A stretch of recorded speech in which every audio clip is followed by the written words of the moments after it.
Hi friends, വളരെ സിമ്പിളായി ഉണ്ടാക്കാൻ പറ്റുന്ന ഇഫ്താർ സ്പെഷ്യൽ സോജിയാണ് ഇന്നത്തെ റെസിപ്പി.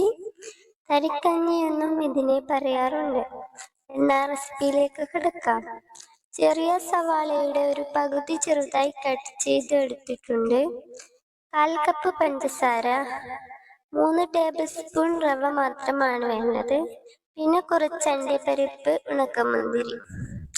ഒരു പാത്രത്തിൽ 2.5 ടേബിൾ സ്പൂൺ നെയ്യിടാം. അതിലേക്ക് ഉള്ളിയിട്ട് ചെറുതായി വഴറ്റാം. അണ്ടിപ്പരിപ്പ് മുന്തിരിയും ചേർക്കാം. നല്ലപോലെ ഇതിലേക്ക് 1 ലിറ്റർ തേങ്ങാപ്പാൽ ചേർക്കാം. ഒരു 1/2 കപ്പ് എടുക്കൽ വെള്ളം ചേർക്കാം. ചൂടായി വരുമ്പോൾ 1/4 കപ്പ് പഞ്ചസാര ചേർക്കാം. ബിഗിനർ ആണെങ്കിൽ മധുരം നോക്കി ചേർക്കാവുന്നതാണ്.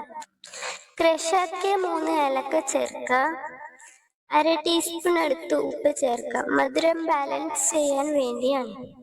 3 ടേബിൾ സ്പൂൺ റവ ചേർക്കാം. ഈ സമയത്ത് കൈവിടാതെ ഇളക്കി കൊടുക്കാം. മധുരവും ഉപ്പും ചെക്ക് ചെയ്ത് വേണമെന്നുണ്ടെങ്കിൽ ഈ സമയത്ത് ചേർക്കാം. നന്നായി തിളച്ച് വരുമ്പോൾ ഗ്യാസ് ഓഫ് ചെയ്യാം. നല്ല ടേസ്റ്റി സൂജി റെഡിയായി. Thank you.